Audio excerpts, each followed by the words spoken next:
खड़ खड़ खड़ खड़ ट्रेन गति से भागी चली जा रही थी। संध्या काल का समय था। तेज बारिश और बीच बीच में बिजली की चमक कोच की खिड़कियों से अपनी उपस्थिति दर्ज करा रही थी। केबिन का एकांत और भयावह मौसम मुझे ऐसे डरपोक आदमी को और डरा रहा था। थोड़ी देर बाद गाड़ी के पहिए की रफ्तार कम हुई और एक मध्यम से स्टेशन पर गाड़ी रुकी। बारिश इतनी ज्यादा थी कि मैं स्टेशन का नाम तक नहीं पढ़ पा रहा था। मैं अपने केबिन में अकेला था और सोच रहा था कि कोई सह यात्री आए जिससे वार्तालाप करते करते आगे का रास्ता आसानी से कट जाए।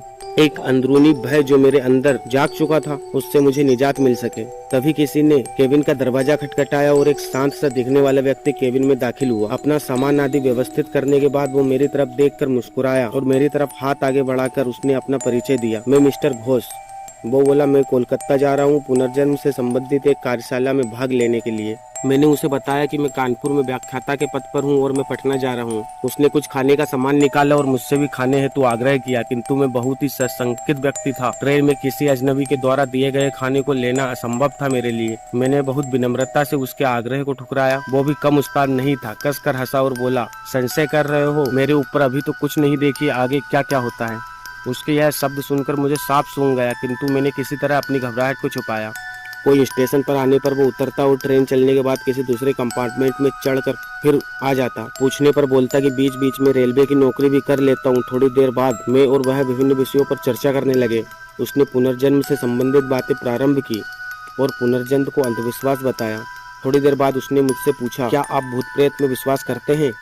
मैंने कहा, बिल्कुल। वो जोर से हंसा और बोला, यह सब बकवास है। मुझे भूतों पर विश्वास था, किंतु वो भूतों के अस्तित्व को नकारता रहा।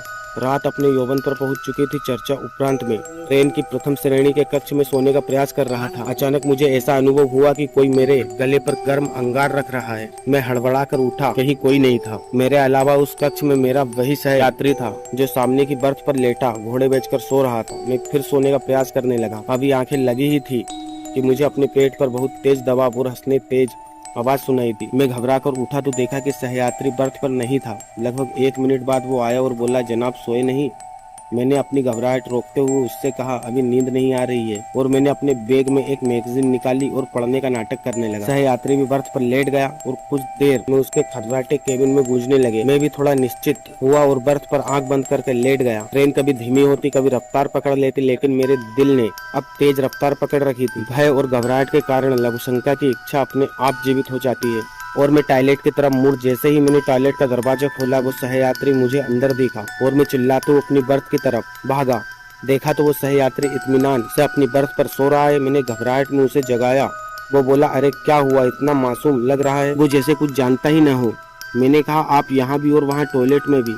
वो कुटिलता से हंसा और बोला, मैं कितने रूप में कहीं पर भी जा सकता हूँ। घबराहट के मारे मैं पसीने से तरबतर बिल्कुल निर्जीव सा खड़ा उसके सामने। वो बोला, तुम्हें भूतों पर विश्वास था ना? तुम्हें तुम्हारे विश्वास का प्रमाण देना था। तुम्हारे जैसे लोगों के कारण ही हम भूत पिशाच लोगों का अस्तित्व है। इतना कहकर वो मेरी आंखों के सामने अचानक गायब हो गया। मैं डर के मारे अवाक और निर्जीव सा अपनी बर्थ पर बैठा था। तभी केबिन के अंदर टिकट मास्टर आया। उसका चेहरा देखकर मुझे बेहोशी छाने लगी, क्योंकि यह वह सहयात्री था मेरा, और वो टिकट चेक कर मुस्कुराता हुआ चला गया।